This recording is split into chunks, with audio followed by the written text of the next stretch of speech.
Welcome to another exciting segment of What I Just Get Diagnosed With. I'm Dr. Brian Britt. I'm a physical therapist and a board-certified orthopedic clinical specialist.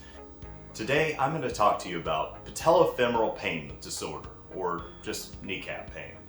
This is something that I see in the clinic fairly regularly, although it's not the most common diagnosis. Oftentimes, patients go to their orthopedist or their physical therapist and they say, hey, I've had pain on the front of my knee, and it's often worse when they bend their leg. So again, bending the knee is what actually makes this feel a little bit worse.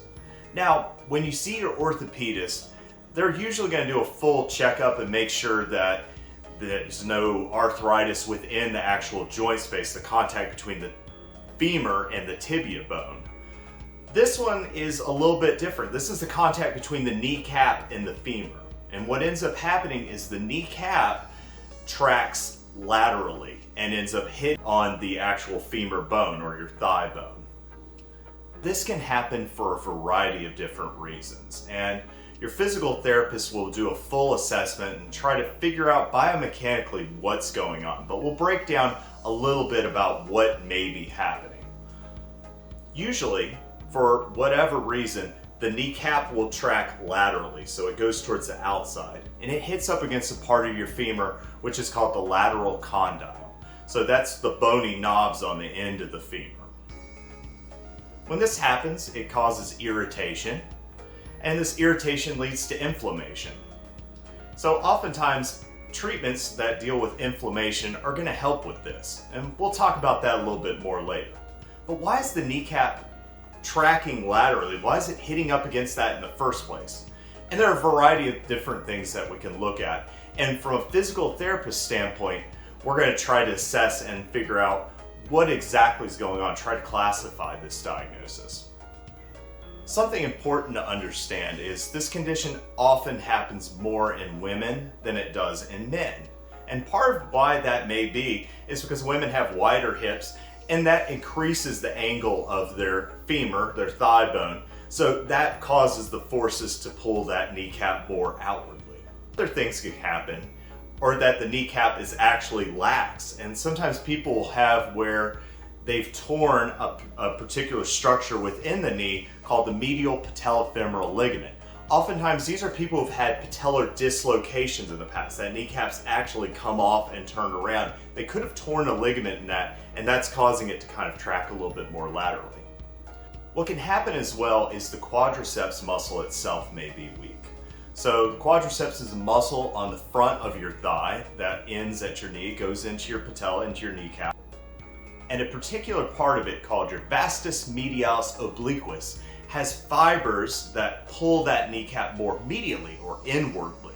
So again, that helps keep that kneecap from tracking outwardly, so keeping it from going on that. Other things that may happen are the kneecap may just be stiff. It isn't moving more upward and downwardly.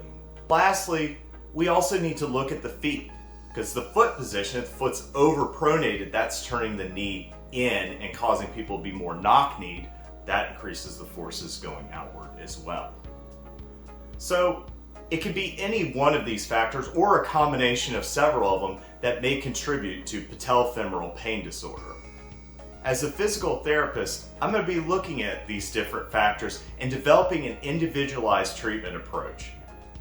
Inflammation is something that we really have to look at managing with this as well, and oftentimes in the clinic we can manage that through very regular and very consistent icing. If you've watched some of my other videos, ice can be a very effective treatment to help with inflammation, especially in superficial structures like your kneecap or your hip.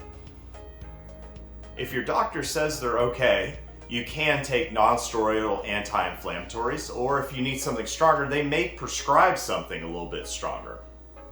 Rarely do I see orthopedists or sports medicine doctors doing corticosteroid injections to these sites. Again, I've seen it maybe once or twice, but I'm not actually sure if they're injecting it into that lateral side or if they're going actually into the joint cavity itself within the knee.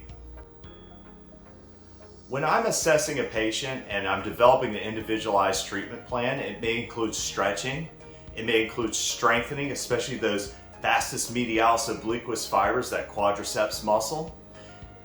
I may also advise that that patient get orthotics if they're having a lot of low leg positioning issues, if they're overpronated and that's causing positioning issues.